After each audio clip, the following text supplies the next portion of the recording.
Today I'm going to be talking about Facet Integration Theory and Facet Integration Technique, which is my specific theory and technique for identifying trauma and helping people work through and integrate trauma.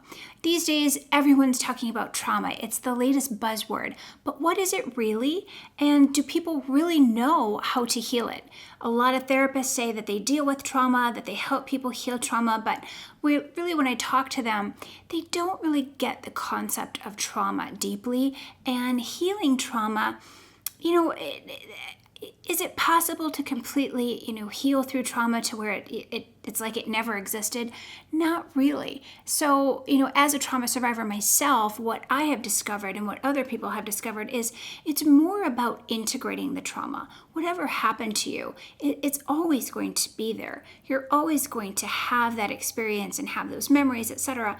But it's about what you do with it and how you overcome it, how you rise above, and how you use that trauma then to make the world a better place so that your trauma wasn't in vain. Whether we're talking about abuse, whether we're talking about the loss of a loved one, whether we're talking about a traumatic event, maybe a car accident, something along those lines. There's so many different types of trauma that I do detail out in the book. So with Facet Integration Theory, the theory says that we have specific personas at different developmental stages in life. For instance, birth, age 3 to 5, grade school, junior high, high school, and early adult self, okay? And along the way, if we're going through these developmental stages and we experience a trauma, oftentimes we get stunted in that stage of development. So, if you're 3 years old and let's say you lose a parent, or your parents go through a terrible divorce, or you're abused, or your dog dies, it could be anything. It doesn't have to be a level 5 trauma to affect you and to stunt your development. But whatever it is, oftentimes then what happens is it stunts your development at that stage, and you develop coping skills, oftentimes maladaptive coping skills to deal with the trauma, and you develop false narratives and false beliefs about the world and about yourself to reinforce your stunted developmental stage, okay? A lot of times what also happens is if you don't resolve that phase effectively because of a trauma, you will develop what I call a spin-off facet, which is a distinctly different type of persona spun off of that developmental age. So for instance, I see this a lot of times with many clients where they had something happen early in their life where they felt out of control.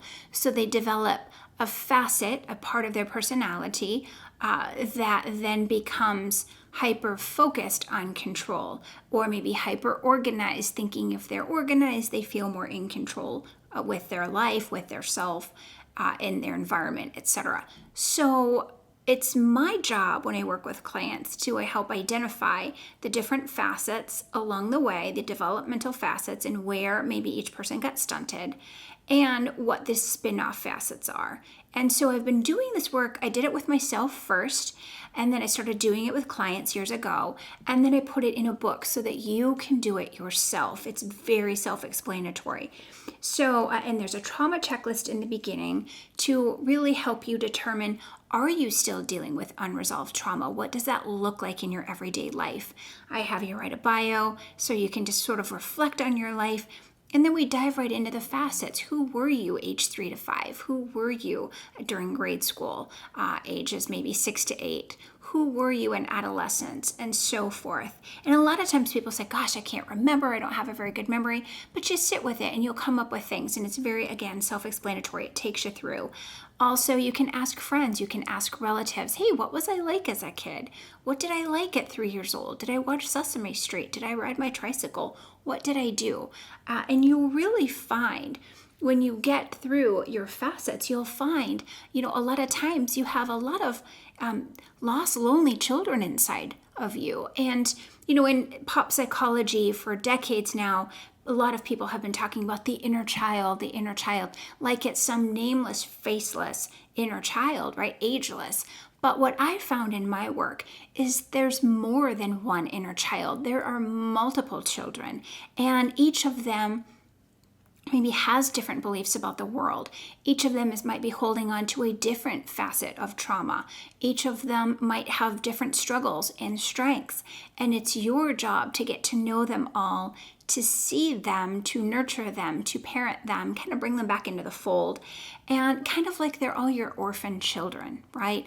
And I help you do that through creating an inner superhero or an inner CEO that's going to oversee all of those lost children and help them through their stunted development. So to help them grow, mature, and integrate so that you can finally fully be oneself, right?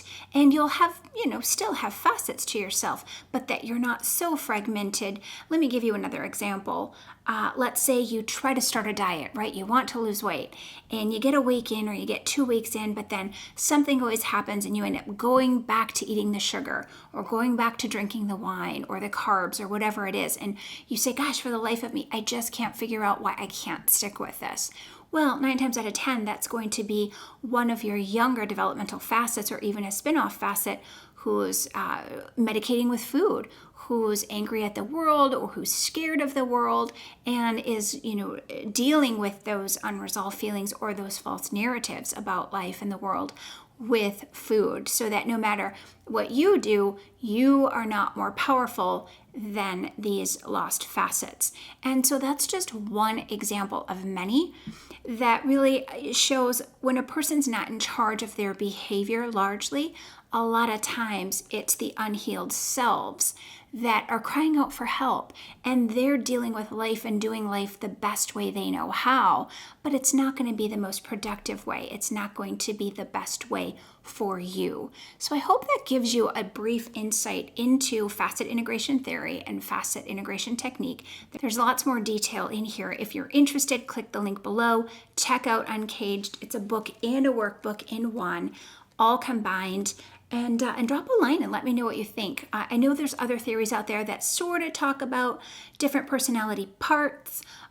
There's multiple personality disorder, which this is not that. This is, there's some similarities there, but this is very much not that. This is talking about your lost inner children, how to find them, collect them, parent them, nurture them, help them be seen, help them develop their strengths and their skills so you can live your best life. So guys, as always, hug yourself from me, and we'll see you next time.